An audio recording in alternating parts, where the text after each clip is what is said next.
האם זר ורדים הוא בהכרח מסמל אהבה? כי למרות כל היופי שלו, יש לו חלק קצת כואב. אז במיוחד לרגל יום האהבה, אני מעלה לכם משחק שבו תוכלו לגלות אם מי שנותן לכם פרחים הוא אוהב שלכם, או שמא הוא אויב שלכם. קבלו את קוצו ורד. המשחק מיועד לגיל 8 ומעלה, ל3 עד 6 משתתפים. המטרה במשחק היא ליצור את זרי הורדים המושלמים, אלו שיש בהם הרבה פרחים ומעט מאוד קוצים, אלו שיביאו לכם את מירב נקודות הכריזמה. במשחק תמצאו 54 קלפי ורדים, על כל קלף מצוין את כמות הורדים שיש בו ואת כמות הקוצים. כמות הורדים תופיע באדום וכמות הקוצים בירוק. כמו כן יש גם 28 לבבות, כל לב שווה נקודת כריזמה אחת. המטרה כאמור היא לאסוף זרים מושלמים שיש בהם כמה שיותר ורדים וכמה שפחות קוצים. זר שיש בו 4 או 5 ורדים ייתן לנו נקודת כריזמה אחת. זר שיש בו 6 או 7 ורדים ייתן לנו 2 נקודות כריזמה. זר שיש בו 8 או 9 ורדים ייתן לנו 3 נקודות כריזמה. ובמקרה ששחקן מצליח לעשות את הבלתי אפשרי וליצור זר שיש בו 10 ורדים, הוא מנצח מיידית במשחק. כמובן שצריך להיזהר כל הזמן מהקוצים, כי זר שיש לו 5 קוצים ומעלה, פשוט יושלח אל הפח ולא ייתן נקודות. בתחילת המשחק נערבב היטב את קלפי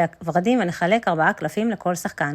את לבבות הכריזמה נשים במקום נגיש על השולחן. יתר קלפי הורדים ישמשו כקופה במרכז השולחן. בכל תור שחקן יבחר איזה שחקן הוא רוצה לצאת איתו לדייט, והוא יציע לו את אחד מקלפי הוורד שביד שלו. הוא יניח אותו באופן דיסקרטי לכיוון השחקן שהוא בחר בו. השחקן יכול לבחור אם הוא לוקח את הקלף ומוסיף אותו לזר שלו שעל השולחן, או שהוא יכול לדחות את הקלף, ואז השחקן שהגיש אותו יצטרך להוסיף אותו לזר שלו על השולחן. כך שתצטרכו להיות מאוד זהירים למי אתם נותנים ומה אתם נותנים, כי זה יכול לחזור אליכם. בסיום התור, שחקן ישלים ל4 קלפים ביד. כמו כן, בסיום התור, שחקן צריך גם לבדוק את הזר שלו. אם יש לו בזר 4 ורדים ויותר, הוא יכול להחליף אותם בנקודות כריזמה, ואם יש לו 5 קוצים בזר, הוא פשוט צריך להשליך אותו על הפח, והזר לא שווה שום דבר. השחקן שיצליח לצבור 5 לבבות כריזמה ראשון יהיה המנצח. נו, אז אתם מרגישים כבר את האהבה באוויר? או שאולי לא. קוצו ורד כבר יעשה לכם סדר בין אויבים לאוהבים, וככה תדעו באמת.